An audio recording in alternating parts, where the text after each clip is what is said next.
Assalamualaikum warahmatullahi wabarakatuh. Waalaikumsalam warahmatullahi wabarakatuh.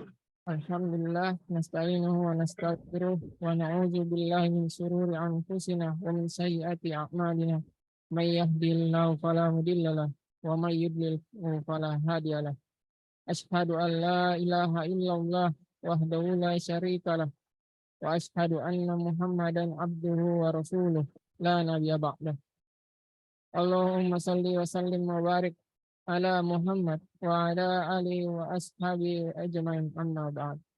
Yang kami hormati Ustadz, Bapak-bapak dan Ibu-ibu ya, serta para hadirin sekalian. Puji syukur kita sanjungkan kehadirat Allah Subhanahu wa taala karena dengan limpahan dan karunia-Nya kita bisa berkumpul di acara pengajian ini. Salawat serta salam semoga tetap tercurahkan kepada junjungan Nabi besar Muhammad sallallahu alaihi wasallam. Semoga kita sekalian termasuk ke dalam umatnya yang diberkahi. Amin ya rabbal alamin. Sebelum kita mulai kajian, mari kita dengarkan dulu bacaan Al-Quran oleh Dr. Arif Kurniawan. Pada Dr. Arif, dipersilakan. Assalamualaikum warahmatullahi wabarakatuh. Waalaikumsalam warahmatullahi wabarakatuh. A'udzu billahi minasy syaithanir rajim. Wa'mur ahlaka bis-salati wastabir 'alaiha la nas'aluka rizqa nahnu narzuquk wal 'aqibatu lit-taqwa wa qalu laula ya'tina bi ayatin min rabbih awalam ta'tihim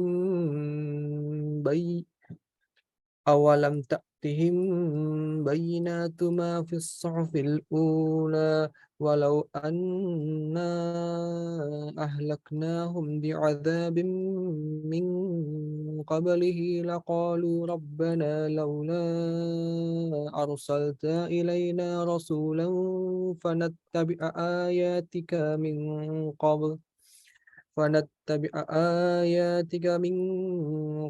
an nadhilla wa nakhza. Dengan menyebut nama Allah yang Maha Pengasih lagi Maha Penyayang, aku berlindung kepada Allah dari godaan syaitan yang terkutuk, dan perintahkanlah keluargamu melaksanakan sholat dan bersabarlah dalam mengerjakannya. Kami tidak meminta rezeki padamu, kamilah yang memberikan rezeki padamu, dan akibat yang baik di akhirat adalah bagi orang yang bertakwa. Dan mereka berkata, mengapa dia tidak membawa tanda atau bukti kepada kami dari Tuhannya? Bukankah telah datang kepada mereka bukti yang nyata, sebagaimana yang tersebut di dalam kitab-kitab yang dahulu? Dan kalau mereka kami binasakan dengan suatu siksaan sebelumnya Al-Quran itu diturunkan, tentulah mereka berkata, ya Tuhan kami, mengapa tidak engkau utus seorang rasul kepada kami, sehingga kami mengikuti ayat-ayatmu sebelum kami menjadi hina dan rendah. Terima kasih. Assalamualaikum warahmatullahi wabarakatuh. Waalaikumsalam warahmatullahi wabarakatuh. Baik, terima kasih kepada Saudara Arif, Dr. Arif. Mari kita lanjutkan dengan kajiannya yang akan dibawakan oleh Ustadz Muhammad Nur Yasin dengan judul Azan dan menunggu sholat. Pada Ustadz, saya persilahkan. Jazakallahu khairan. Assalamualaikum warahmatullahi wabarakatuh. Bismillah. Innal hamdalillah nahmaduhu wa nasta'inuhu wa nastaghfiruh wa na'udzu billahi min syururi anfusina wa sayyiati a'malina. May yahdihillahu fala mudilla lahu wa may yudlil fala hadiya lahu. Wa asyhadu an la ilaha illallah wahdahu la syarika lahu wa asyhadu anna Muhammadan abduhu wa rasuluh. Allahumma salli ala Muhammadin wa ala alihi wa ashabihi wa man tabi'ahum bi ihsan ila yaumiddin, amma ba'd. Para dokter, ma'asyiral muslimin rahiman wa rahimakumullah. Alhamdulillah pada sore hari ini dengan taufik dari Allah Azza wa Jalla kita berkemampuan untuk sama-sama bermajelis ilmu, sebuah aktivitas yang sangat mulia sekali, sebuah aktivitas yang diantara fadilahnya adalah memudahkan kita insya Allah di dalam proses menuju surga. Amin ya rabbal alamin. Sebagaimana tadi sudah disampaikan, tema kita pada sore hari ini adalah fikih tentang adzan dan menunggu sholat. Kita mulai dari slide yang pertama. Bisa dibantu dokter slide-nya. Yang pertama, ini permulaan adzan. Ini hadis tentang permulaan adzan. Hadisnya diriwayatkan oleh Imam Al-Bukhari dari Abdullah bin Zaid radhiyallahu anhu. Kalau saya bacakan matan hadisnya, maka waktunya akan bertambah banyak. Saya sampaikan ringkasnya, konten atau makna dari hadis ini. Suatu ketika Nabi Shallallahu Alaihi Wasallam bermusyawarah dengan para sahabatnya, sekiranya apa yang bisa digunakan untuk menginformasikan kepada kaum muslimin bahwasanya waktu sholat sudah masuk. Ketika itu kaum muslimin sudah tersebar di banyak tempat. Maka yang dibutuhkan adalah gimana bisa ngasih tahu mereka yang sudah tersebar meluas. Gimana ngasih tahunya bahwasanya waktu sholat sudah masuk. Ada di antara mereka yang mengusulkan bagaimana kalau dengan lonceng. Maka hal itu ditolak. Karena lonceng itu menyerupai Nasrani. Ada yang mengusulkan gimana dengan trompet untuk menginformasikan kepada kaum muslimin bahwasanya waktu sholat telah tiba. Itu juga ditolak karena trompet itu menyerupai Yahudi. Ada yang ada yang mengusulkan gimana kalau dengan api dinyalakan di tempat yang tinggi sehingga kaum muslimin melihat ada api menyala, berarti itu tanda waktu sholat telah masuk. Itu juga ditolak karena menyerupai Majusi. Ketika itu datanglah Abdullah bin Zaid radhiyallahu an. Wahai Rasulullah, saya bermimpi. Apa mimpinya? Di dalam mimpi itu ada seseorang yang memegang trompet atau lonceng.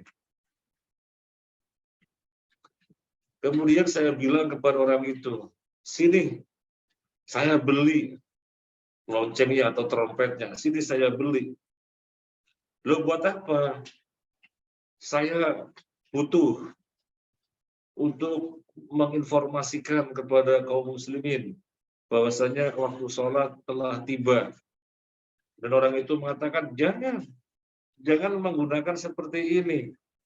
Gunakan seperti ini saja. Anda kumandangkan lafaz-lafaz berikut ini. Nah, yang bertulisan merah itu. Yang bertulisan merah. Allahu Akbar, Allahu Akbar.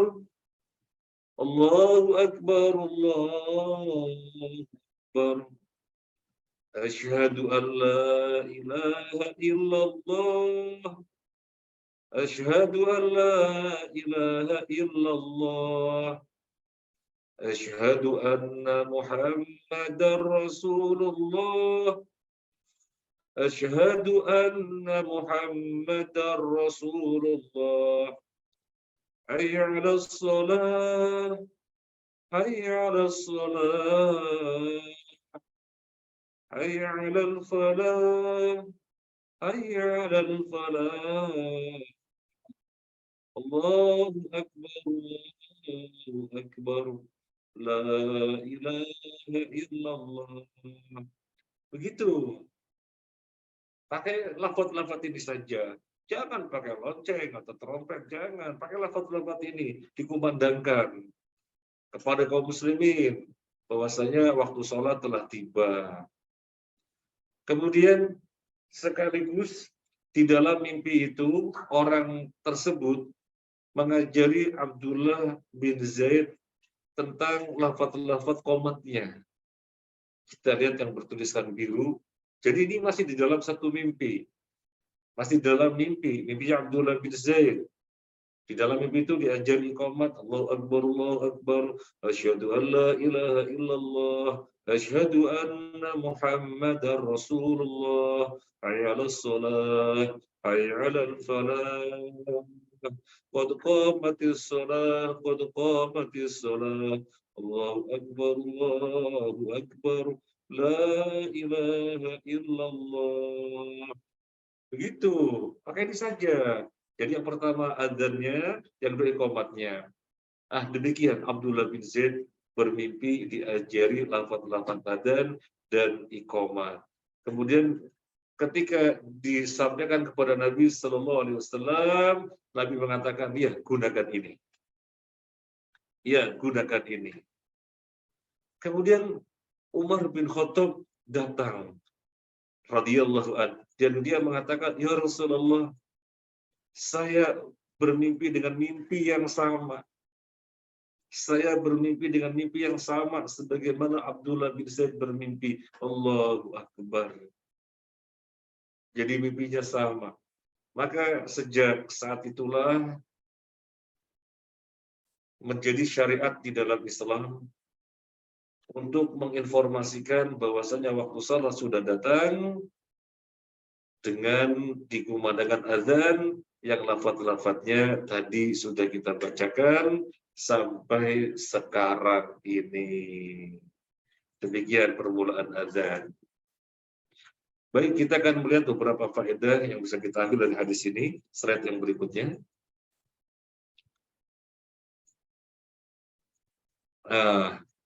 Faedah dari hadis Abdullah bin Zaid tadi yang di atas. Yang pertama, dalil atas hadis takriri. Kita mengetahui hadis ada 3 macam. Yang pertama adalah qauli. Nabi SAW bersabda begini, begini, dan begini. Ini namanya hadis qauli. Hadis yang merupakan sabda Nabi SAW. Yang kedua hadis fi'li. Hadis yang merupakan perbuatan Nabi SAW. Nabi berbuat ini dan ini, Nabi melakukan ini dan ini. Namanya fi'li. Yang ketiga, hadis takriri. Yang ketiga, hadis takriri. Apa itu takriri? Nabi SAW bersabda tidak. Nabi SAW melakukan, mengamalkan, berbuat juga tidak. Tetapi datangnya dari sahabat. Kemudian Nabi menyepakati, Nabi menyetujui, Nabi mengiyakan. Itu namanya hadis takriri. Contohnya mana? Contohnya di dalam hadis yang baru saja kita bahas. Hadis Abdullah bin Zaid. Jadi Nabi tidak dari awal ngajari sahabat pemandangan adzan ya, lafadznya begini, begini, begini. Sehingga kategorinya hadis qauli, enggak.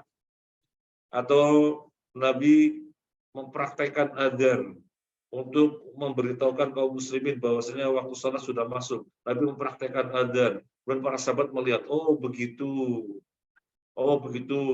mengumumkan waktu salat sudah masuk dengan adzan, caranya seperti itu. Nabi berbuat demikian? Enggak.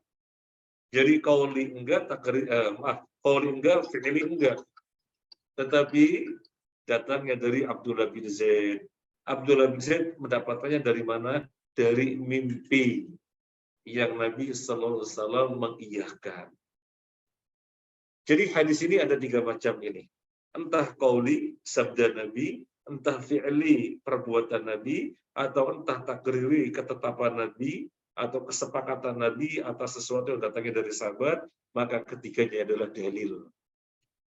Hukumnya sama saja. Qauli, fi'li, takriri, hukumnya sama saja. Kaum muslimin yang sholat qiyamul lail atau tarawihnya 11 rakaat sesuai dengan hadis Nabi, yaitu hadis fi'li, hadis perbuatan Nabi, di mana Nabi mengerjakan qiyamul lail 11 rakaat.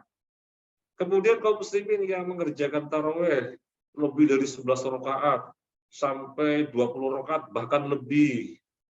Itu sesuai dengan hadis Nabi, yaitu hadis qauli.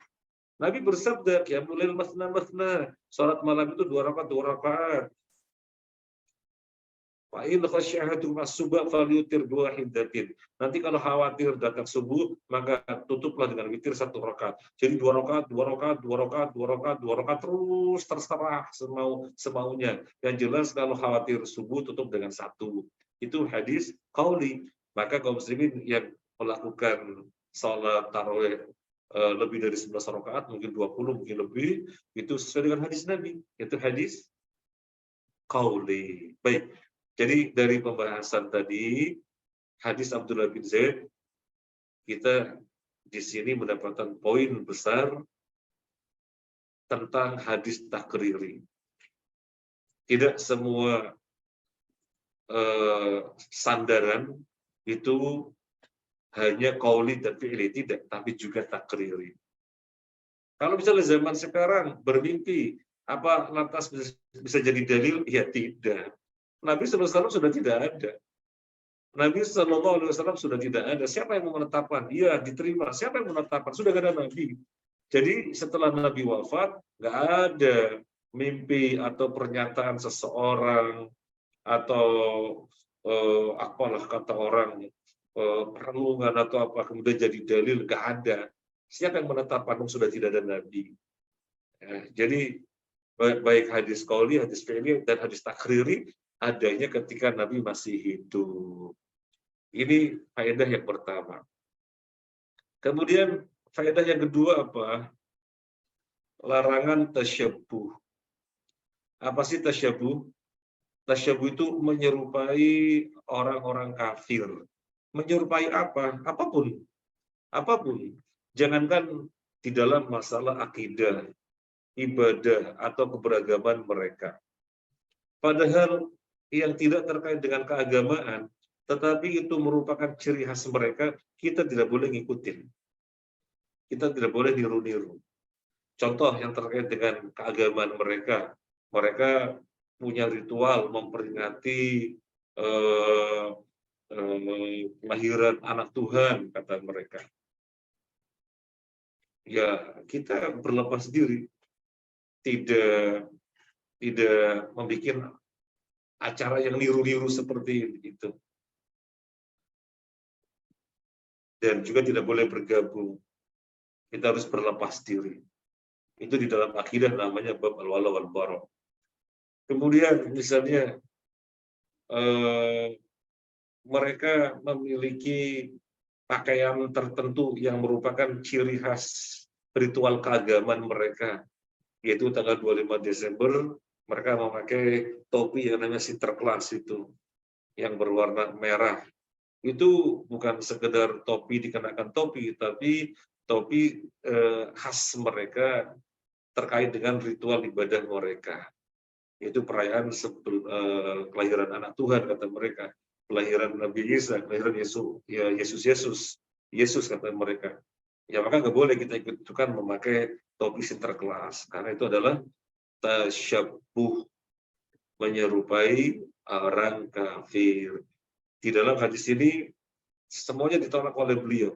Ketika memakai trompet, enggak, itu menyerupai Yahudi. Kemudian Rasulullah pakai lonceng, enggak, itu menyerupai Nasrani. Ya Rasulullah, kita nyalain api di tempat yang tinggi sehingga orang melihatnya, oh ada api, berarti waktu sudah masuk, waktu sholat sudah masuk. Enggak, itu menyerupai Majusi. Jadi enggak boleh kita tasyabbuh. Atau mungkin contoh yang lain terkait dengan tradisi mereka yang khas, bahwasanya kalau ada orang meninggal dunia kemudian memakai baju hitam-hitam.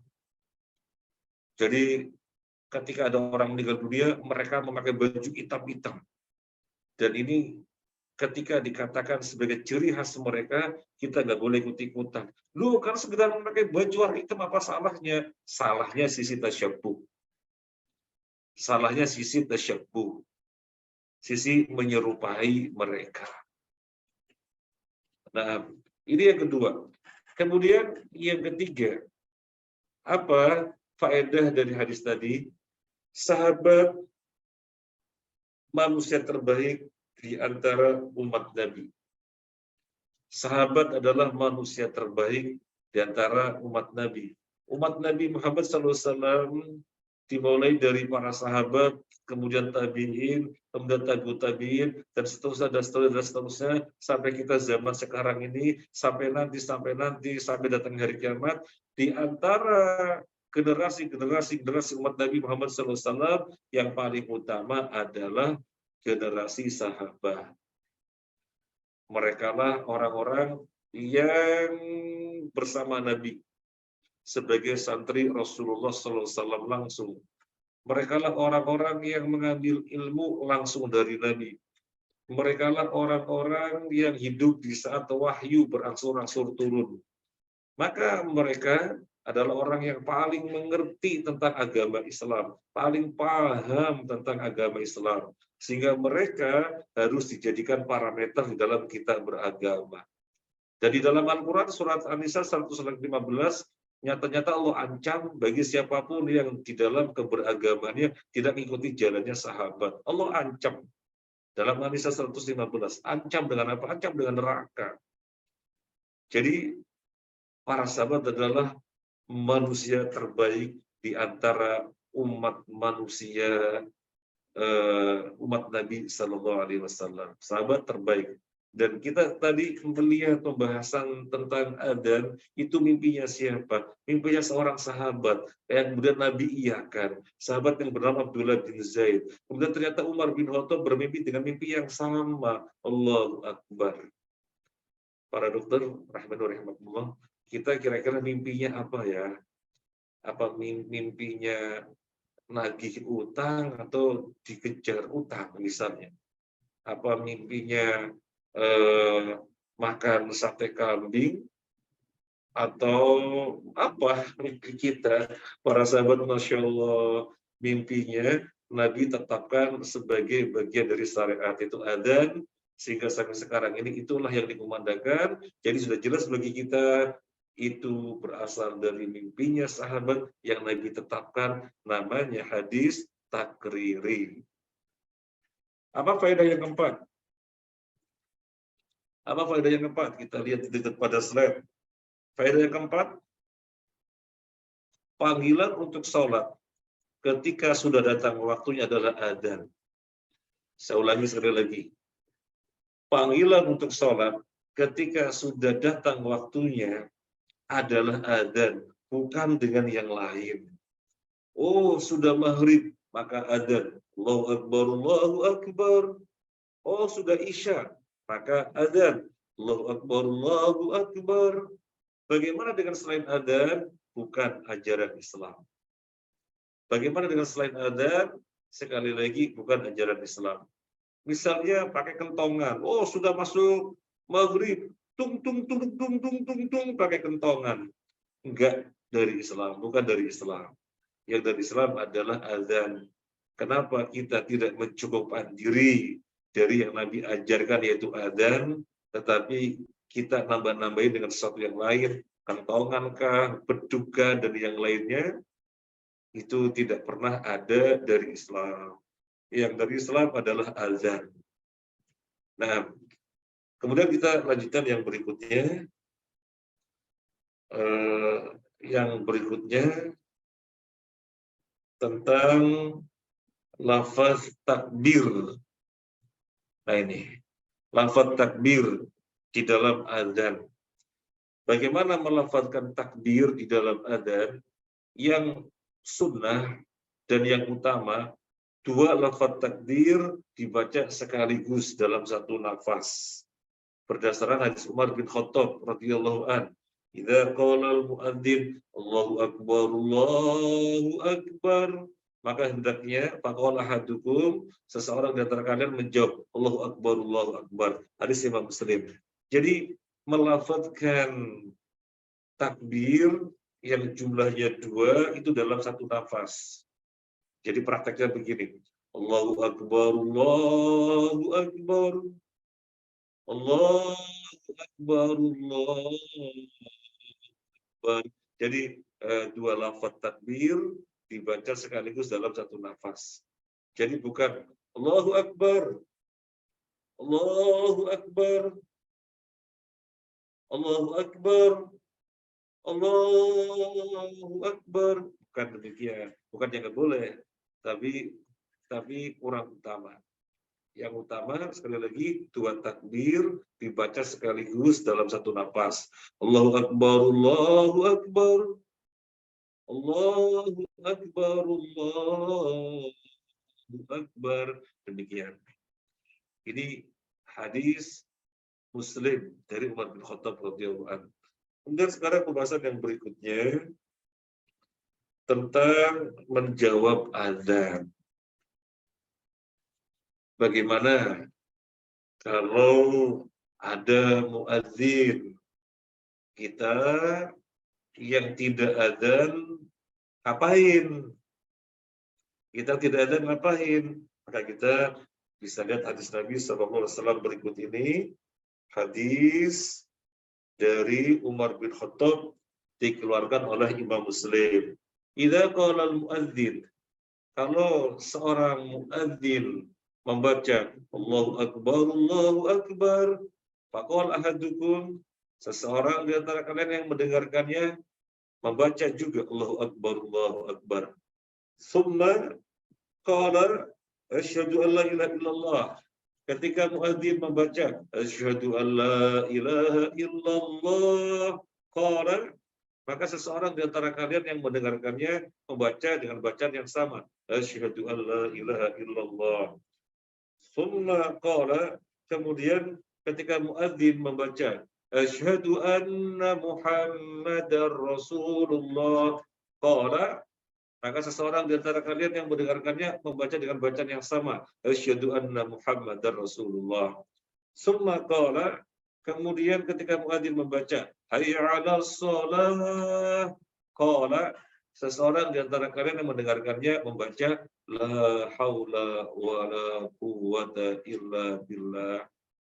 Kemudian summa qala hayya 'alal falah, ketika muadzin membaca hayya 'alal falah, qala, seseorang di antara kalian yang mendengarkannya membaca la haula wala quwwata illa billah. Summa qala, kemudian ketika muadzin membaca Allahu Akbar, qala, seseorang di antara kalian yang mendengarkannya membaca dengan bacaan yang sama, Allahu Akbar. Summa qala, kemudian ketika muadzin mengakhiri adzannya dengan membaca la ilaha illallah, maka seseorang di antara kalian juga membaca dengan yang sama, la ilaha illallah. Lihat akhir hadis ini. Min qalbi dakhalal jannah. Siapa yang membaca sebagaimana bacanya muadzin, kecuali pada lafaz apa?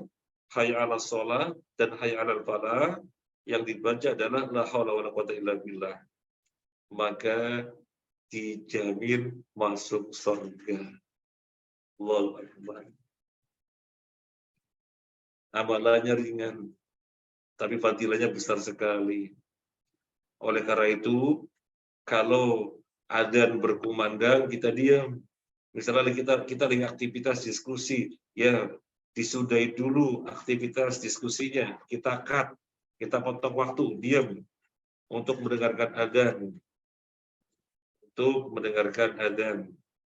Nah, soalnya siapa yang membaca sebagaimana bacanya muadzin dan membaca ikhlas min qalbihi, kata Nabi, dakhalal jannah, niscaya masuk surga. Kira-kira amalan ringan apa gampang? Oh, ada adzan, tunggu dulu sebentar, dengerin. Kemudian menjawab setiap muadzin membaca kalimat-kalimat adzan. Kan gampang. Diam, dijawab sampai selesai, baru aktivitas lagi. Misalnya lagi apa tadi? Terserah. Lagi apa, yang jelas ketika adzan upayakan diam untuk menjawab. Tetapi yang kaum laki-laki kan ketika adzan memang agenda berikutnya adalah ke masjid untuk sholat jamaah. Tetapi wanita yang tidak ke masjid mungkin masih tanggung, lagi musyawarah, ya lanjutkan sedikit. Kemudian segera sholat biar sholatnya tidak tertunda. Baik, masih tentang menjawab adzan. Bagaimana ini untuk yang laki-laki ini? Ini untuk yang laki-laki. Bagaimana kalau ada orang datang ke masjid untuk sholat Jumat dan khotib sudah di atas mimbar, muadzin lagi adzan. Dia datangnya terlambat. Datangnya khotib sudah naik mimbar dan muadzin lagi adzan.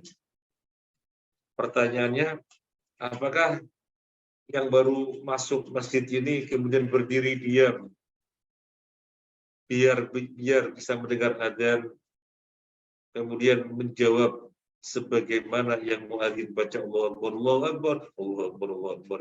Asyhadu an la ilaha illallah, asyhadu an la ilaha illallah. Jadi berdiri mendengarkan adzan, menunggu, kemudian setelah adzan selesai baru dia salat tahiyatul masjid. Apakah begitu? Jawabannya tidak. Jawabannya tidak. Terus bagaimana? Ketika masuk masjid, khotib sudah di mimbar dan muadzin lagi mengumandangkan adzan, maka orang yang terlambat tadi langsung salat tahiyatul masjid.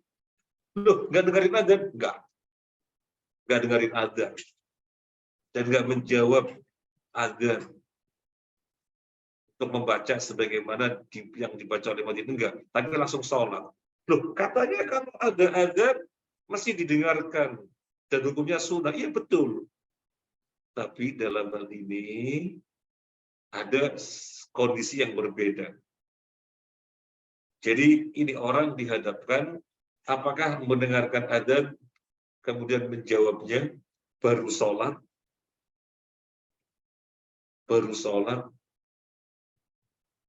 ataukah langsung sholat sehingga terlewatkan dari mendengar adzan dan menjawabnya. Jawabannya langsung sholat, tidak mendengarkan adzan dan tidak menjawabnya. Kenapa? Begini, kan khotib sudah di atas mimbar. Khotib sudah di atas mimbar mau khutbah. Kalau dia datang, kemudian berdiri menunggu adzan sehingga dia mendengarkannya dan menjawabnya, baru sholat, maka yang terjadi apa? Dia sholat dalam keadaan khotib lagi berkhutbah. Dia sholat dalam keadaan khotib lagi berkhutbah. Sekarang kita tinjau sisi hukum. Mendengarkan adzan dan menjawabnya itu sunnah. Sementara mendengarkan khutbah hukumnya wajib. Mendengarkan khutbah hukumnya wajib. Sampai Nabi bersabda ketika khotib lagi berkhutbah, kemudian ada orang yang berbicara kepada saudaranya, diam, maka dia sholat Jumatnya sia-sia. Karena terlewatkan beberapa menit begitu untuk mengatakan kepada kawannya, diam.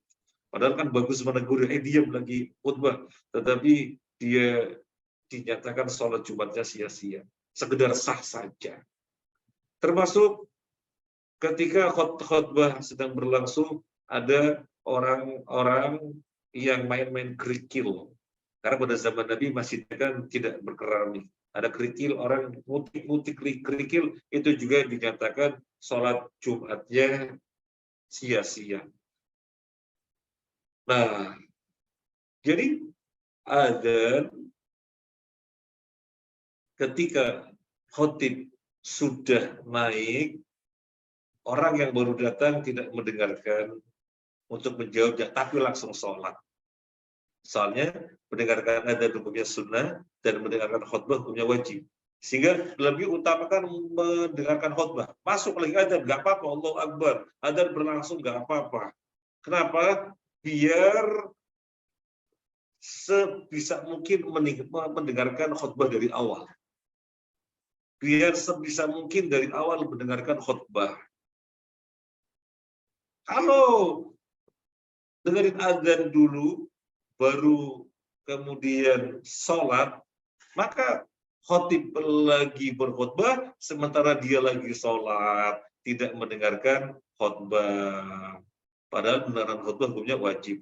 Para dokter, masyarakat muslim rahimahullah, semacam ini masih dijumpai di beberapa masjid.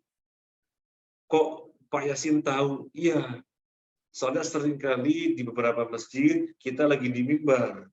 Kita sudah naik mimbar, orang datang pada berdiri menunggu adzan sampai selesai, menjawab adzan. Kemudian ketika sudah selesai, mereka baru sholat. Padahal khotib, dalam hal ini saya lagi berkhutbah, tapi mereka pada sholat. Keliru.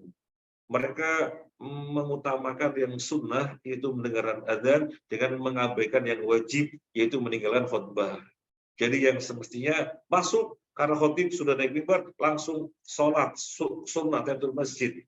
Meskipun muadzin lagi memandang adzan, jadi enggak mendengarkan adzannya, iya, enggak mendengarkan adzannya, jadi mengejar sholat, biar tidak tertinggal dari mendengarkan khutbah. Nah, kembali kepada pembahasan kita, yaitu menjawab adzan. Kesimpulannya apa? Kesimpulannya menjawab sebagaimana yang dibaca oleh muadzin, kecuali pada kalimat hayya 'alas shalah, hayya 'alal falah. Menjawabnya dengan la haula wala quwata illa billah. Baik, sekarang kalau iqamah, ini kan adzan. Kalau iqamah bagaimana? Allahu Akbar, asyhadu an la ilaha illallah, asyhadu anna Muhammadar Rasulullah, hayya 'alas shalah, hayya 'alal falah. Qad qamatis shalah, qad qamatis shalah. Allahu Akbar, la ilaha illallah. Pertanyaannya, apakah ketika dikumandangkan iqamah kita juga menjawab sebagaimana di dalam adzan, menjawab sebagaimana adzan? Ada perbedaan pendapat di antara ulama. Ada perbedaan pendapat di antara ulama. Ada ulama yang mengatakan iqamah juga dijawab sebagaimana adzan. Ada ulama yang mengatakan iqamah tidak dijawab. Yang dijawab adalah adzan. Kalau iqamah tidak. Nah, ulama yang mengatakan iqamah juga dijawab sebagaimana adzan, maka jawabannya adalah ini. Seperti pada adzan. Allahu Akbar, asyhadu an la ilaha illallah, asyhadu anna Muhammadar Rasulullah. Maka menjawabnya dengan lafaz-lafaz itu persis. Kalau mengikuti pendapat ulama yang mengatakan iqamah juga dijawab.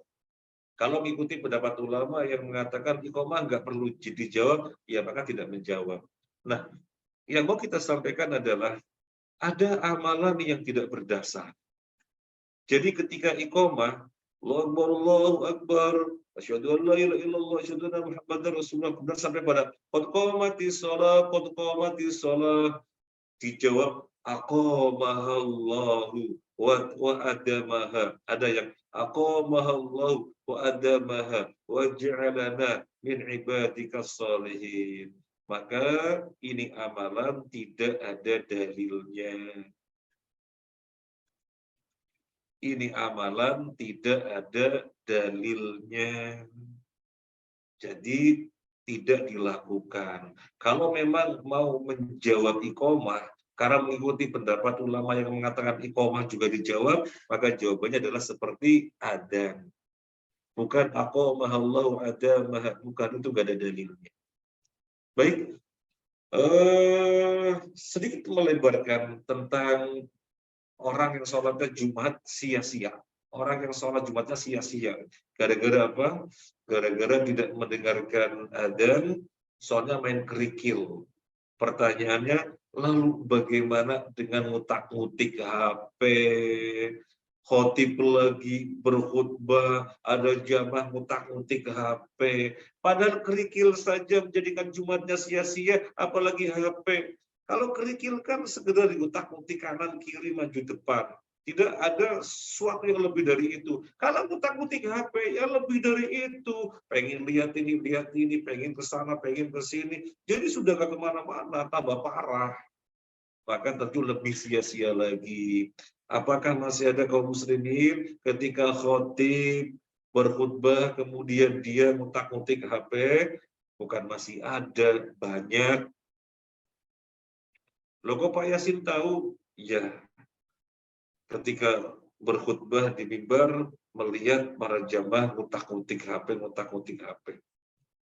Dan kadang-kadang kita sebelum memasuki tema khutbah, kita mengingatkan dulu kepada para jamaah tentang adab mendengarkan khutbah.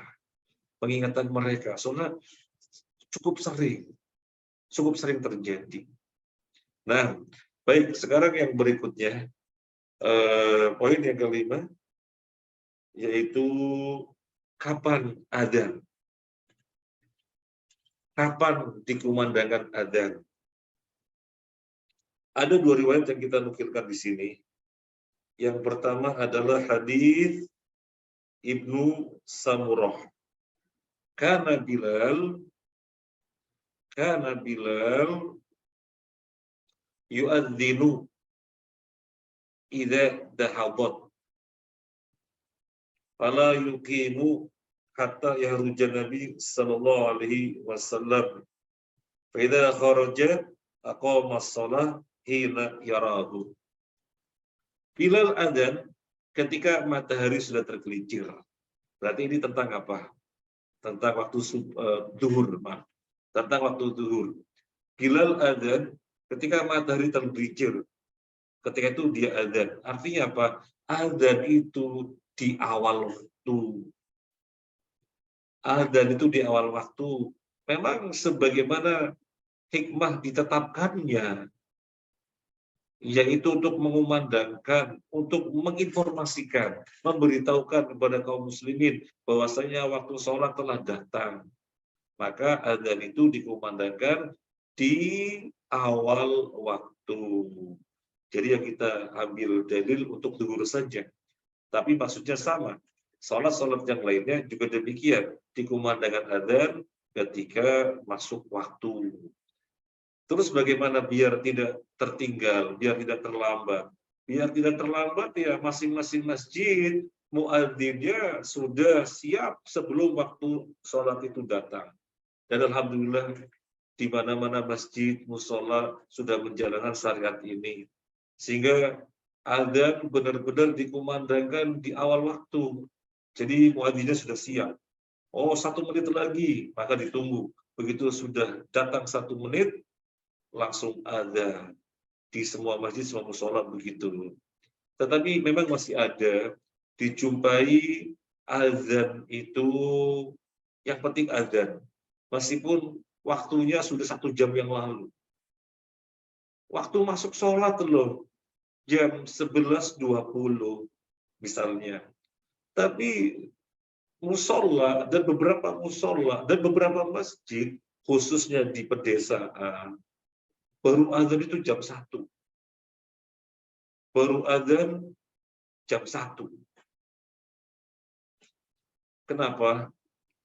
Ya, masalahnya mereka kurang mengagungkan syariat Islam.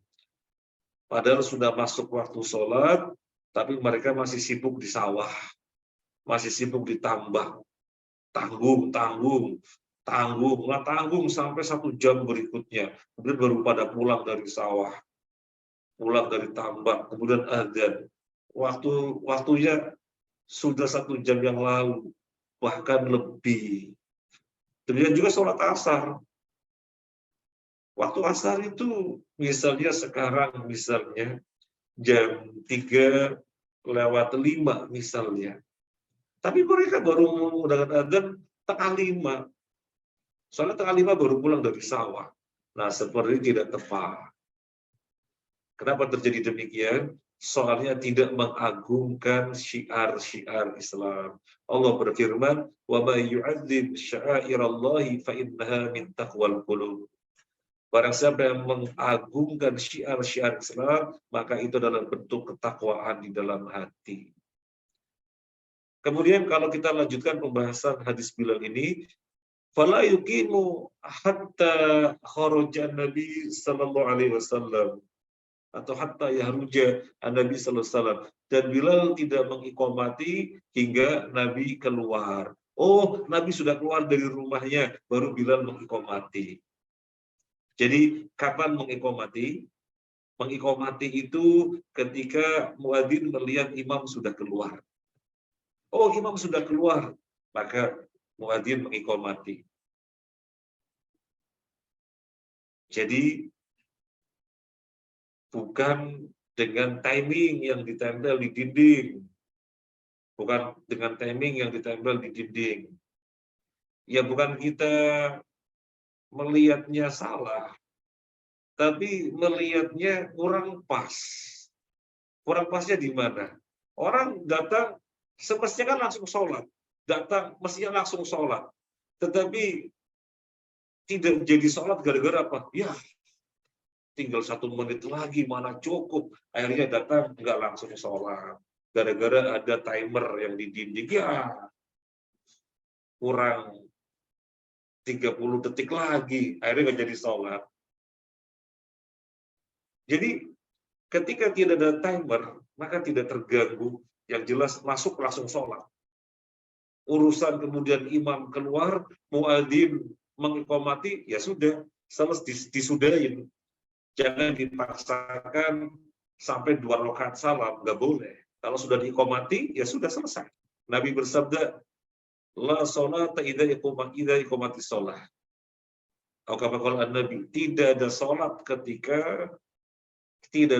ketika sudah diiqamati. Jadi yang mau kita sampaikan adalah masuk masjid langsung sholat. Masuk masjid langsung sholat. Urusan ternyata muadzin melihat imam sedang mengiqamati, ya sudah, berarti disudahi. Nah, sekarang sunnah ini menjadi kurang terlihat karena ada timer. Ya, kurang 1 menit lagi. Cukup dah. Gak cukup. Akhirnya gak sholat. Ya, langsung sholat saja. Jadi jangan terganggu dengan adanya timer. Bukan masalah, timer silakan saja. Tapi jangan mengganggu. Karena ketika masuk masjid, langsung sholat. Demikian. Nah, ini yang pertama tentang adzannya Bilal yang ada di awal waktu, yang menunjukkan mengumandangkan adzan itu di awal waktu. Sekarang yang kedua, hadis yang di bawahnya, hadis Abdullah bin Umar. Kita bacakan, inna Bilalan yu'adzinu bilailin fakulu wasyrabu hatta yunadiya ibnu Ummi Maktum. Bilal mengumandangkan adzan di malam hari. Nabi mengatakan, ini sabda Nabi. Bilal mengumandangkan adzan itu masih di malam hari. Maka kalian terus makan, kalian terus minum sampai Ibnu Ummi Maktum mengumandangkan adzan. Ini hadis tentang bulan Ramadan. Ini hadis tentang bulan Ramadan. Adzannya ada 2. Adzannya ada 2. Jadi Nabi menunjuk Bilal dan Ibnu Ummi Maktum. Bilal yang di malam sekitar 1 jam sebelum subuh itu Bilal adzan. Orang-orang pada bangun, maka kata Nabi, terus makan, terus minum. Bilal ketika adzan belum masuk waktu sholat, terus makan, terus minum. Hingga Ibnu Ummi Maktum adzan. Kalau Ibnu Ummi Maktum adzan berarti sudah subuh. Siapa Ibnu Ummi Maktum? Kana rajulan a'ma. Ibnu Ummi Maktum adalah seorang muadzin yang dia itu buta. Terus gimana? Tahu kalau subuh sudah datang? Ya dia tahunya dari orang-orang yang melek. Sudah waktu. Baru dia adzan. Jadi tahunya diberitahu oleh orang-orang yang melek, orang-orang yang melihat maksudnya. Sudah adzan, sudah waktu, sudah masuk waktu, baru dia ada. Jadi kesimpulannya apa? Untuk waktu subuh ada 2 adzan, yang satunya asli artinya sesuai dengan waktunya, yaitu ketika awal masuknya waktu. Yang satunya lagi dikumandangkan sebelumnya, sekitar 1 jam sebelum subuh untuk membangunkan kaum muslimin yang sahur. Nah, kemudian misalnya ada pertanyaan, loh kalau bukan Ramadan, apa boleh di waktu subuh ada 2 adzan, yaitu waktu asli ketika awal masuk waktu dan ketika sejam sebelumnya kurang lebih. Apa boleh? Syekh Utsaimin mengatakan boleh. Sehingga ini diamalkan sampai sekarang. Untuk sholat subuh ada 2 adzan. Adapun yang lainnya adzan dikumandangkan sesuai dengan awal masuknya waktu sholat. Nah, kemudian yang berikutnya, poin yang ke-6, yang disunahkan bagi muadzin apa? Apa saja yang disunahkan bagi muadzin? Yang pertama, dalam keadaan suci. Jadi suci dari hadas. Hadas kecil disucikan dengan wudhu. Hadas besar disucikan dengan mandi besar. Yang kedua, menghadap kiblat. Yang ketiga, menolehkan leher dan kepalanya ke kanan dan ke kiri. Pada lafaz hayya 'alas shalah ke kanan dan pada lafaz hayya 'alal falah ke kiri. Jadi begini. Untuk hayya 'alas shalah ke kanan. Hayya 'alas shalah. Hayya 'alas shalah. Nah, untuk hayya 'alal falah ke kiri. Hayya 'alal falah.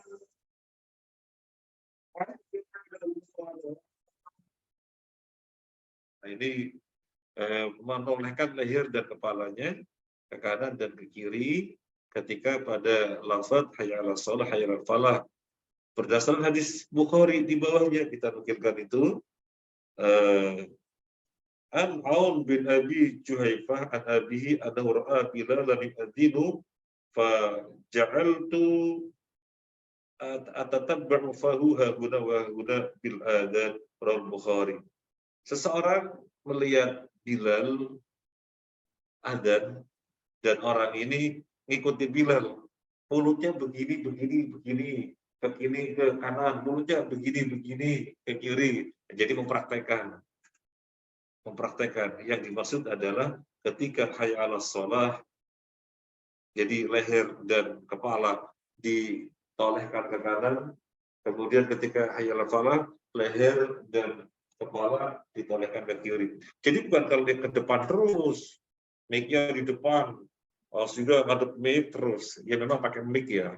Ya dikondisikan meskipun ada mic tetap melaksanakan sunnahnya. Toleh kanan, kepala dan lehernya juga toleh kiri. Nah, kemudian yang berikutnya, apalagi yang disunahkan bagi muadzin, yang D. Slide yang berikutnya, yang D. Memasukkan kedua jari telunjuk ke dalam kedua telinga. Ini, kedua jari telunjuk dimasukkan dalam telinga. Kenapa sih? Soalnya mau ngangkat suara.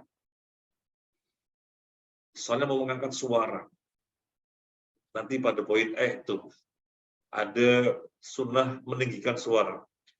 Kita bacakan dalilnya. An Abi Juhaifah qala ra'aitu Bilalan yu'adzinu wa yaduru wa atatabba'u fahu hahuna wa hahuna wa asbu'ahu fi udhuraihi.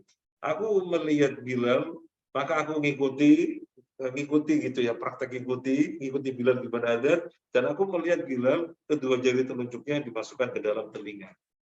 Soalnya kan mau angkat suara biar terbantu tinggi sehingga kedua jari telunjuk dimasukkan dalam telinga. Yang Yang disunahkan bagi muadzin apa? Yang meninggikan suara. Hadisnya di bawah ini kita nukilkan hadis Imam Muslim.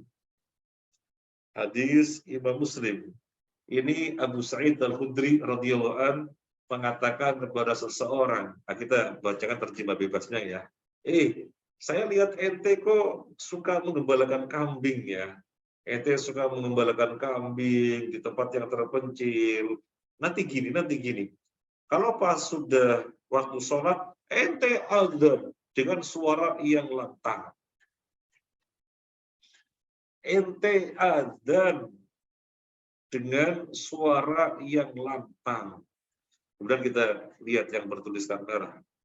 Fa'innahu la yasma'u mada sautil mu'adzin jinnun wala insun wala syai'un illa syahida lahu yaumal qiyamah.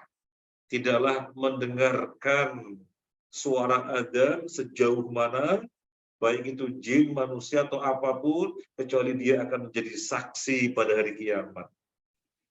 Pengen gak banyak saksi pada hari kiamat? Pengen. Lah gimana biar banyak saksi? Adzannya yang tinggi. Nanti sejauh mungkin suara menjangkau mana, berarti sejauh itu pula banyak yang mendengarkan. Jin, manusia, atau apapun yang mendengarkan. Mungkin ayam, mungkin burung, mungkin apa, kodok, mungkin apa yang mendengarkan. Semuanya akan menjadi saksi pada hari kiamat. Ini dalil bahwasanya adzan sunnahnya dengan suara yang tinggi. Berarti nggak bisa dong semua orang jadi muadzin.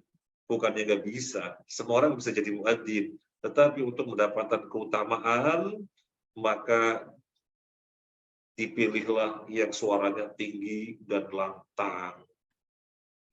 Kenapa Bilal jadi muadzin? Karena dia memiliki suara tinggi dan lantang.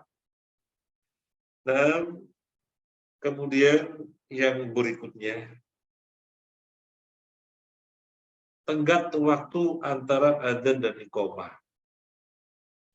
Berapa jaraknya? Dari adzan ke iqamah, berapa jaraknya?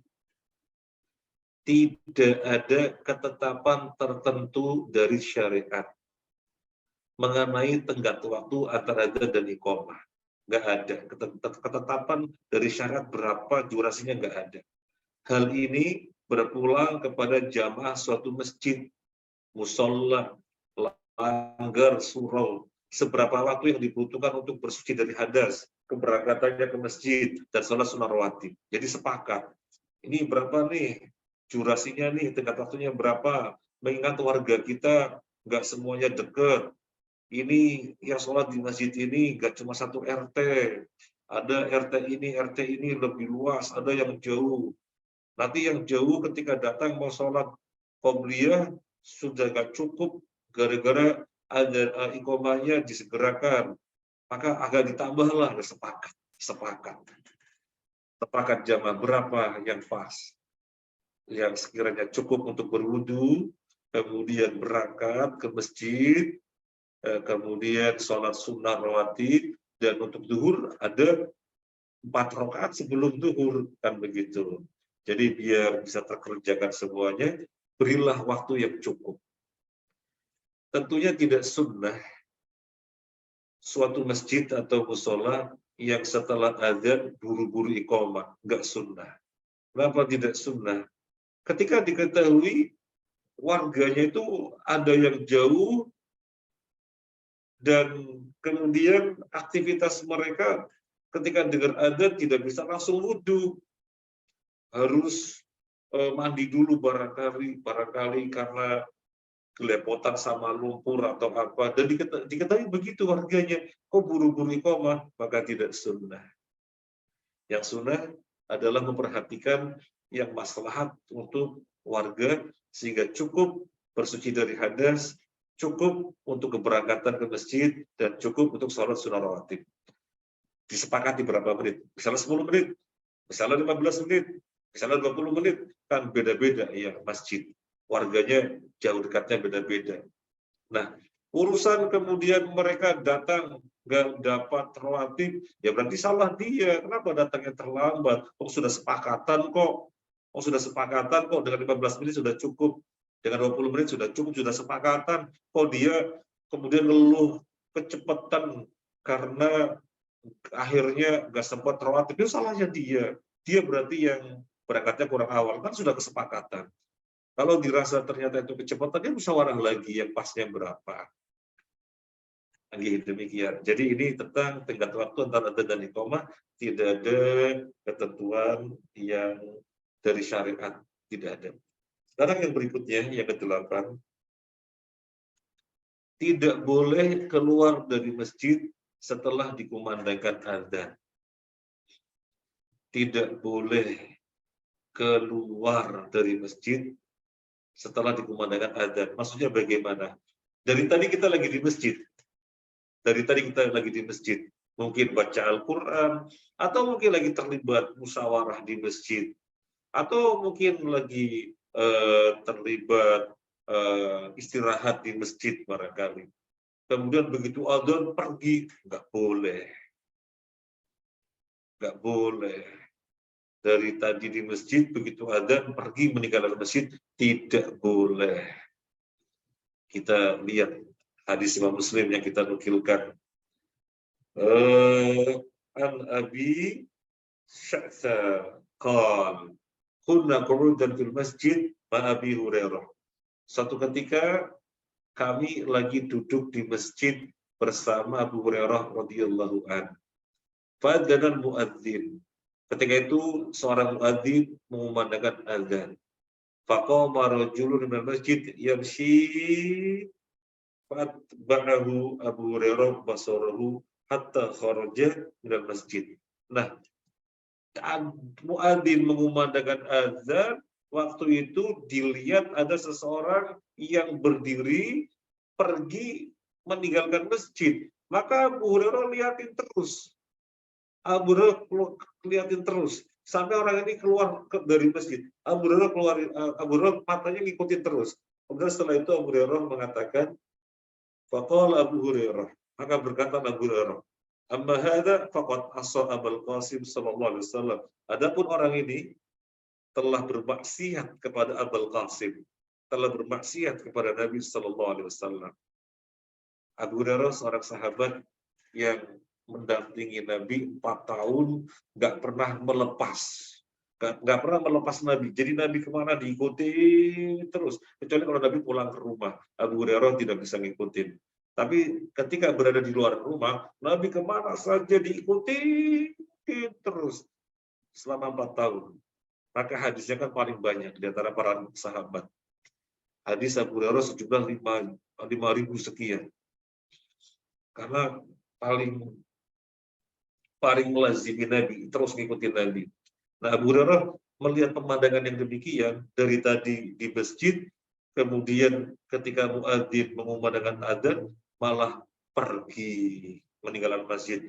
Itu bermaksiat kepada Abul Qasim, bermaksiat kepada Nabi sallallahu alaihi wasallam, melanggar ketentuan sunnah Nabi sallallahu alaihi wasallam. Tidak boleh. Tidak boleh. Atau barangkali begini, misalnya terjadi orang-orang yang membesuk pasien, itu nunggunya di masjid misalnya.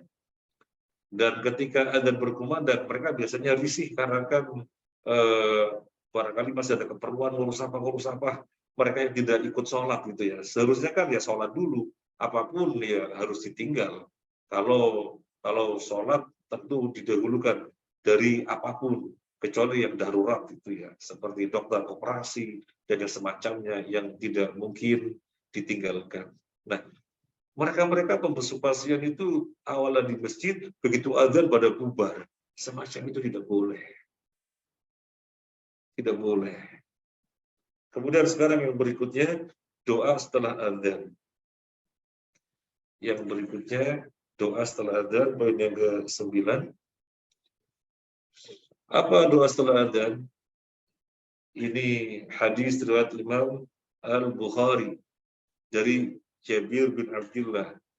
Doanya adalah Nabi mengajarkan Allahumma rabba hadhihi da'wati tammah wassalatil qa'imah ati Muhammadanil wasilata wal fadilah wab'athhu maqaman mahmudanil ladzi wa'adtah. Ini doanya. Ini doanya. Kemudian kelanjutan hadis ini yang bertuliskan hitam, halat lahu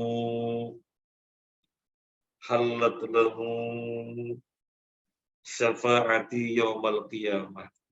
Orang yang membaca doa ini setelah adzan, dia orang yang berhak mendapatkan syafaatku pada hari kiamat. Allahu Akbar. Fadilahnya besar sekali. Maka jangan sampai ditinggalkan. Siapa sih yang tidak butuh syafaat Nabi? Persidangan Allah, hisab penghitungan amal di hadapan Allah, itu sesuatu yang sangat dahsyat sekali. Manusia berkepanjangan berdiri di dalam persidangan Allah, itu luar biasa mencekamnya. Maka kita butuh syafaat. Syafaat untuk apa? Syafaat untuk disegerakannya hisab kita. Nah, di antara upayanya untuk mendapatkan syafaat itu adalah membaca doa ini setelah azan. Allahumma rabba hadhihi da'wati tammah wassalatil qa'imah ati Muhammadanil wasilata wal fadilah wab'athhu maqaman mahmudanil ladzi wa'adtah. Pakai angkat tangan apa enggak? Pakai angkat tangan apa enggak ketika berdoa membaca ini? Ketika membaca doa ini, angkat tangan apa enggak? Jawabannya tidak angkat tangan. Loh kok enggak tidak angkat tangan? Iya, doa yang muqayyad tidak angkat tangan. Doa yang angkat tangan adalah yang mutlak. Apa sih pengertian muqayyad dan mutlak? Muqayyad adalah doa yang terkait dengan ibadah tertentu atau terkait dengan sesuatu yang lain, sesuatu yang ditentukan. Setelah azan ada doa, berarti ini doa terkait dengan azan. Setelah wudhu ada doa, bacanya ini berarti ini doa terkait dengan ibadah setelah wudhu. Setelah sholat ada dzikir, astagfirullah, astagfirullah, astagfirullah, Allahumma antas salam wa minkas salam, tabarakta ya dzal jalali wal ikram, dan seterusnya. Itu namanya dzikir muqayyad. Dan dari rangkaian dzikir muqayyad juga ada doanya di situ. Dari rangkaian dzikir muqayyad ada doanya, Allahumma a'inni ala dzikrika wa syukrika. Apakah kemudian di situ angkat tangan? Ya tidak. Soalnya ini adalah doa muqayyad. Doa muqayyad. Mau masuk kamar mandi ada doanya, berarti ini doa terkait dengan masuk kamar mandi, maka nggak angkat tangan. Yang angkat tangan adalah doa yang mutlak. Mutlak artinya doanya tidak ditentukan lafadznya, terserah, bebas. Kemudian tidak terkait dengan suatu ibadah tertentu. Ya, demikian. Kemudian sekarang yang berikutnya tentang azan untuk sholat yang terlewatkan. Azan untuk sholat yang terlewatkan. Kita sudah mengetahui pada asalnya azan itu dikumandangkan di awal waktu sholat. Azan dikumandangkan di awal waktu sholat. Lah pertanyaannya, gimana orang yang terlewatkan sholat? Gimana? Seperti dalam riwayat ini. Ini terlewatkan sholat. Hadisnya hadis Abdullah Ibnu Mas'ud. Dikeluarkan oleh Imam An-Nasa'i. Ini terjadi di dalam perang Khandaq. Kita bacakan hadisnya. Innal musyrikina saghalu an-nabiy sallallahu alaihi wasallam an arba'i shalawatin yaumal Khandaq. Famaru bilalan fa'adzana summa aqama fa salat dhuhr summa aqama fa salat asra summa aqama fa salat maghrib summa aqama fa salat isya. Di perang Khandaq. Perang Khandaq itu perang yang luar biasa ya. Dikenal juga dengan perang Ahzab. Karena musuh itu gabungan dari berbagai kabilah, gabungan dari berbagai suku. Mereka berkonspirasi, bersatu padu untuk menimpakan kebinasaan bagi Nabi dan para sahabatnya. Tetapi kan terjadi sesuatu yang di luar perkiraan mereka. Tidak pernah mereka duga. Nabi dan para sahabatnya membuat parit di sebelah utara Madinah. Karena mereka bisa masuk Madinah pasti dari sebelah utaranya. Maka bagian utara Madinah dibikinan parit. Jadi parit panjang dan dalam, nanti ada celah lagi, panjang dan dalam, kemudian sampingnya ada panjang dan dalam, jadi ada celah-celah beberapa parit. Nah, orang-orang kafir yang berjumlah 10.000 dari Quraisy dan yang lain-lainnya melihat kaum muslimin membuat parit semacam itu, mereka kaget. Duh, pada parit. Jadi rencana awal mau langsung ringsek ke Madinah dan langsung menghabiskan kaum muslimin gigit jari. Karena ternyata Nabi dan para sahabatnya bikin parit, mereka nggak bisa masuk. Mau meloncat, ya nggak mungkin karena lebar, panjang, dan dalam. Nah, yang mereka upayakan adalah masuk di antara celah-celah antara parit tersebut dan parit yang berikutnya. Di antara celah-celah itu mereka berusaha masuk. Nabi dan para sahabatnya dari jauh panain biar tidak masuk. Karena Nabi dan para sahabatnya cuma berapa orang? Sedikit, mencapai jumlah 10.000 kalau ditambah dengan wanita dan anak-anak. Baru mencapai 10.000. Tapi yang dewasa cuma berapa sedikit. Ini kan sekitar tahun 6 Hijriah ya. Jadi yang ada di Madinah baru berapa orang. Nabi manain, sibuk ngurus mereka biar jangan sampai masuk. Akhirnya terlewatkan sholat duhur, asar, maghrib, isya. 4 sholat terlewatkan. Maka Nabi melaknat mereka, melaknat orang-orang kafir yang menjadikan Nabi terlewatkan 4 waktu sholat.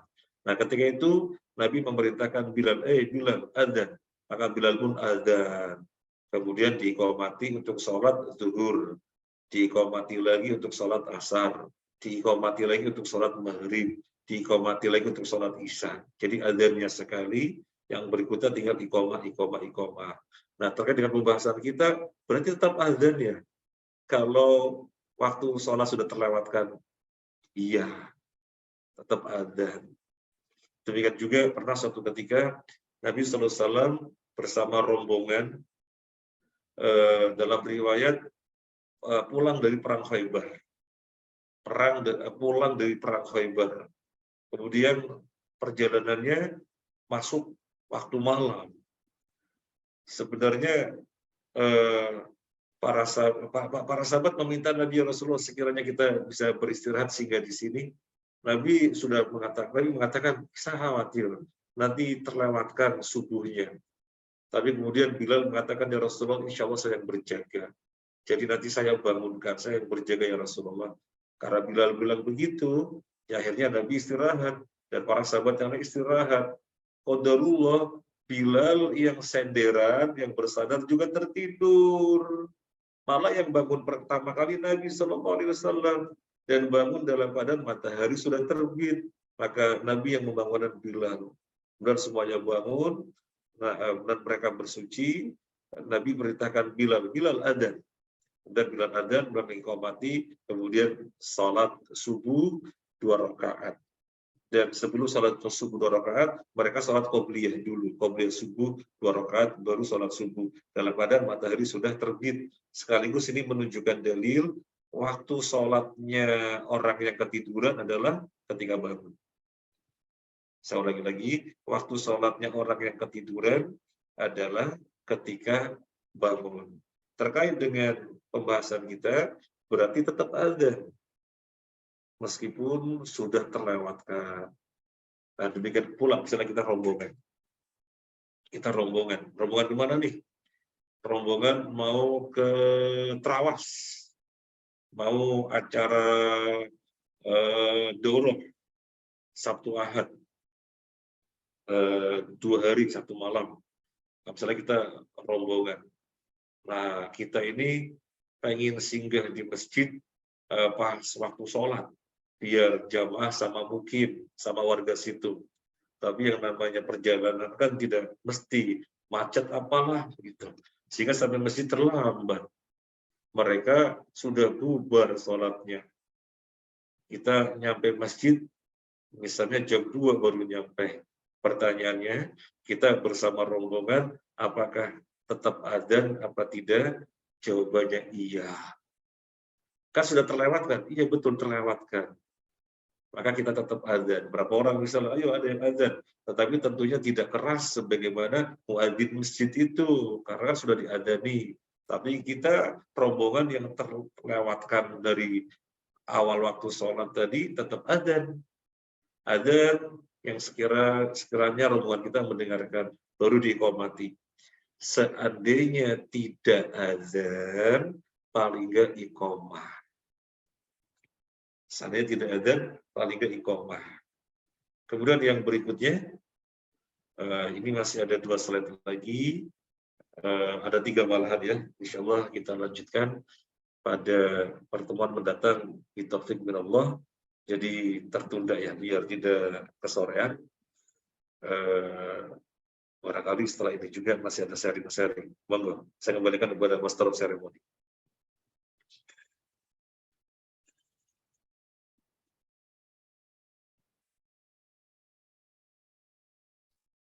Baik, terima kasih Ustadz atas Sama-sama. materinya. Ya, kita lanjut ke tanya jawab. Sini sudah ada beberapa pertanyaan. Kita mulai dulu dari pertanyaan pertama dari Dr. Heru Subroto. Saya bacakan Ustadz. Assalamualaikum warahmatullahi wabarakatuh. Waalaikumsalam bagaimana? warahmatullahi wabarakatuh.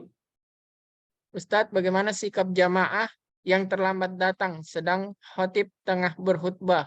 Apakah cepat-cepat sholat tahiyatul masjid atau duduk mendengarkan khutbah? Atau tetap berdiri sambil mendengarkan khutbah? Jazakumullah khairan. Amin. Silakan Ustadz. Oke. Ini pertanyaan ini sudah sempat tersinggung tadi ya. Jadi ini memang banyak yang belum tahu. Maksudnya masih terjadi yang tidak pas. Yang semestinya datang ke masjid terlambat kan, khotib sudah di mimbar, muadzin lagi azan, maka dia langsung sholat tahiyatul masjid. Loh, berarti nggak dengerin adzan, nggak dengerin adzan, nggak jawab adzan, jadi nggak jawab adzan. Dengerin enggak, kan setiap kalimat kita ucapin sama seperti muadzin, dan setelah selesai kan kita menjawab. Itu semuanya ditinggalkan. Kenapa ditinggalkan? Karena kita mengutamakan sholat tahiyatul masjidnya. Tujuannya kenapa? Biar bisa segera mendengarkan khutbah. Kenapa demikian? Mendengarkan adzan hukumnya sunnah, mendengarkan khutbah hukumnya wajib. Jadi mengejar yang wajib daripada yang sunnah. Yang ideal ya ke masjid untuk sholat Jumat jangan terlambat. Yang ideal. Syukur-syukur bisa waktu yang pertama. Karena Nabi membagi waktu datang ke masjid di hari Jumat menjadi 5 waktu. Yang datang di waktu pertama, dia mendapatkan pahala kurban onta.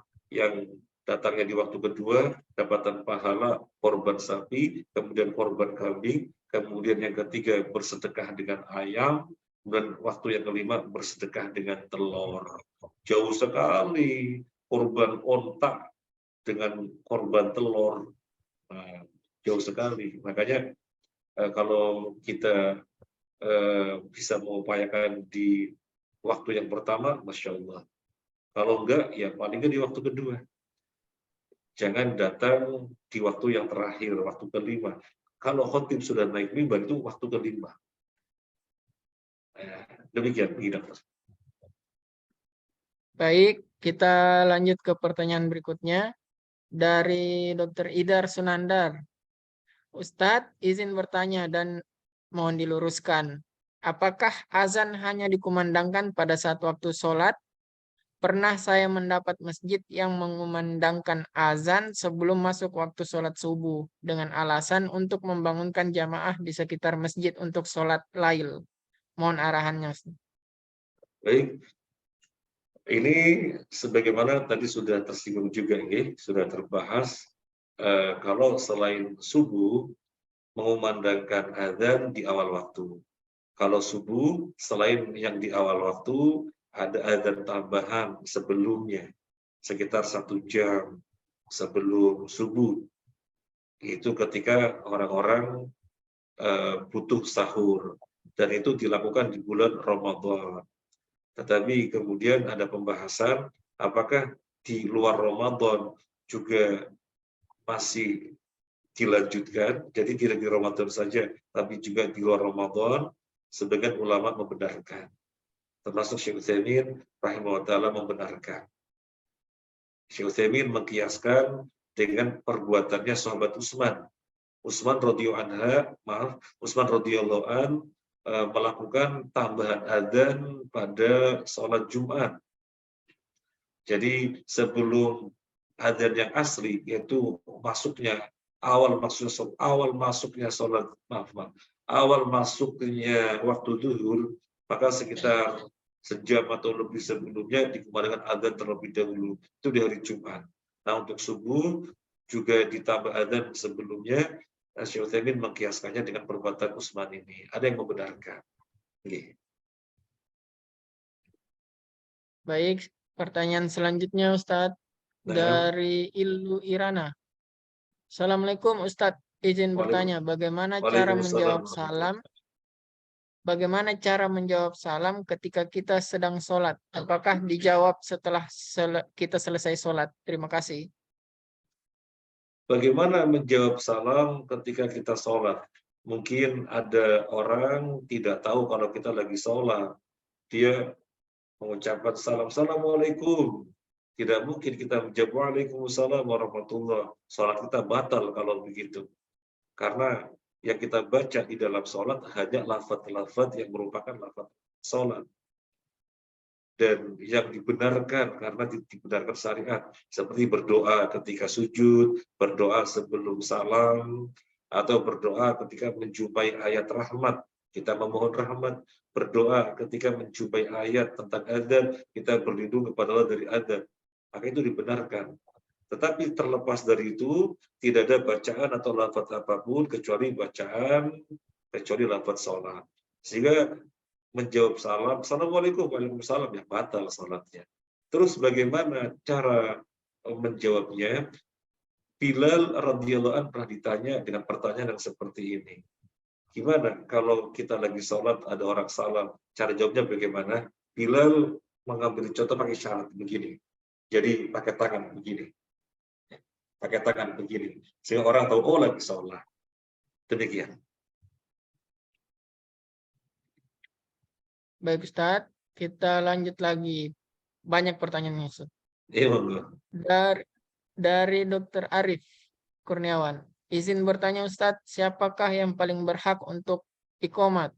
Ustadz, saya pernah mendengar bahwa muazin yang paling berhak untuk qomat. Mohon pencerahannya. Siapa yang paling berhak untuk iqomah? Saya belum tahu persisnya karena belum mendapatkan dalil yang menjelaskan langsung tentang ini. Jadi untuk PR. Semoga Allah memberikan kemudahan untuk kita mencari jawaban. Tetapi dari dalil yang tadi kita bahas, yang adzan adalah Bilal. Bilal adzan ketika matahari tergelincir. Berarti adzan untuk sholat zuhur. Kemudian Bilal tidak mengumandangkan iqamah hingga melihat Nabi keluar. Jadi yang iqamahi siapa? Bilal. Yang azan Bilal, yang mengiqamahi juga Bilal. Tapi kalau pertanyaannya, siapa yang berhak mengiqamahi? Apakah muadzin paling berhak atau boleh yang lainnya? Nah, itu harus kita cek dulu penjelasan ulama. Demikian kan? Nah. Oke, baik. Kita lanjut. Ini ada pertanyaan tentang sholat, Ustaz. Dari Dr. Maulana Akil Mubarak. Assalamualaikum Ustaz, izin bertanya. Apabila sholat di musola atau masjid, misal dalam perjalanan dan berjamaah bersama rombongan, kita ingin jamak dan kasar, dan ada jamaah dari orang setempat ikut untuk sholat. Bagaimana sholat orang tersebut? Kita musafir, rombongan sholat berjamaah sesama kita, berarti sesama musafir. Maka kita jamak dan qashar. Kita jamak dan qashar. Misalnya zuhur dan asar, kita sholatnya 2 rakaat di waktu zuhur misalnya, namanya jamak takdim. Atau 2 rakaat kita qashar di waktu asar, namanya jamak takhir. Nah, gimana kalau ada orang warga setempat mau bermakmum kepada kita? Gak ada masalah. Gak ada masalah. Ketika kita 2 rakaat salam, dia menambah sendiri kekurangannya. Jadi dia nambah 2 rakaat kekurangannya. Demikian. Okay. Sama seperti kita. Kita ini kan musafir, sholatnya 2 rakaat di qashar. Tapi kalau kita bermakmum dengan mukim, dengan warga yang sholatnya sempurna 4 rakaat, kita tidak boleh potong. Wah, saya sudah 2 rakaat langsung salam sendiri. Padahal imam masih melanjutkan 2 rakaat berikutnya. Kita salam sendiri, soalnya kita musafir 2 rakaat nggak boleh. Nggak boleh. Atau misalnya kita masuk masbuk, imam sudah 2 rakaat. Wah, masih ada 2 rakaat lagi. Wah, pas banget, kita kan musafir 2 rakaat. Jadi pas ngikuti imam jumlahnya 2 rakaat, dan imam salam ikut salam, nggak boleh. Nggak boleh. Karena rakaatnya musafir yang berjamaah dengan imam mukim, imam warga, mereka sholatnya sempurna kan, imam sholatnya sempurna. Maka rakaat kita sebagai musafir mengikuti rakaatnya warga. Demikian. Baik, apakah masih ada yang ingin bertanya?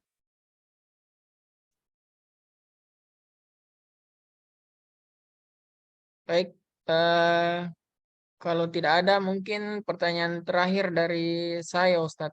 Gimana, Dokter? Ini saya mau tanya, sebenarnya memegang telinga itu, Ustadz, hukumnya apa ya? Terus tujuannya kita memegang telinga itu memang untuk menutupi telinga agar lebih fokus, tidak terganggu dari suara-suara luar, atau bagaimana? Terus pertanyaan kedua, Ustadz, untuk jawab azan itu apakah hanya azan sholat atau semua yang lafaz azan? Contoh, azan pada bayi baru lahir. Terus kalau misalnya masjid yang azannya ada 2 kali, apakah semua itu kita jawab juga azannya? Sekian, Ustaz. Ya. Yang pertama, jari telunjuk masukkan pada telinga. Ini yang dikatakan oleh Bilal. Hikmahnya apa? Hikmahnya adalah untuk membantu meninggikan suara. Membantu meninggikan suara. Kemudian tentang masalah azan, apakah dijawab seluruh azan, apa azan untuk sholat saja? Azan apa yang selain untuk sholat? Kalau mengadzani bayi, hadisnya dhaif.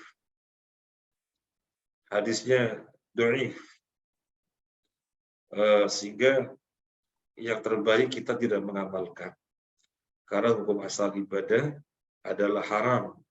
Kita baru mengamalkan ketika dalilnya pasti. Kemudian ketika memasukkan jenazah ke dalam liang lahat, dikumandangkan azan di sana, apakah dibenarkan? Jawabannya, Nabi SAW berapa kali memakamkan jenazah? Para sahabat berapa kali memakamkan jenazah? Para tabi'in berapa kali memakamkan jenazah? Jadi itu sudah terlalu ratusan ribuan jenazah yang dimakamkan, dan tidak ada riwayat dari Nabi mengumandangkan adzan ketika jenazah dimasukkan ke liang lahat, sehingga kita pun tidak melakukannya. Jadi adzan itu adalah untuk memanggil kaum muslimin sholat, di mana waktu sholat sudah masuk. Demikian pula untuk berangkat haji, sebagian orang mengadzani jamaah yang mau berangkat ini. Jadi suami istri berdiri di depan rumahnya, kemudian tetangga-tetangganya berdiri di sekitarnya, kemudian ada orang mengadzaninya. Ini jawabannya tentang amalan ini adalah Nabi dan para sahabatnya meninggalkan rumah yang berangkat haji. Apakah kemudian Nabi dan para sahabatnya melakukan seperti ini? Tidak. Sehingga kita pun tidak melakukan. Demikian dokter. Apalagi tadi ya? Apa ada lagi tadi? Lupa saya. Sudah pada lagi tadi? Sudah. Itu aja Ustaz. Baik. Baik, saya tanya sekali lagi, apa masih ada yang ingin bertanya?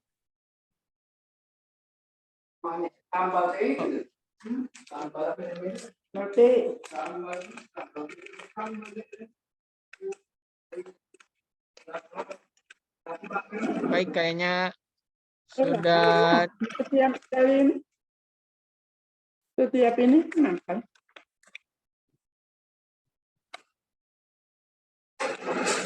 Ya Bu? Belum tuh. Baik, karena sudah tidak ada yang ingin bertanya, saya rasa cukup sekian untuk tarbiyah kali ini. Saya ucapkan terima kasih banyak pada Ustadz Nur Yasin telah memberikan pencerahan ilmu kepada kita tentang azan. Semoga kita dimudahkan untuk bertemu lagi di pengajian berikutnya.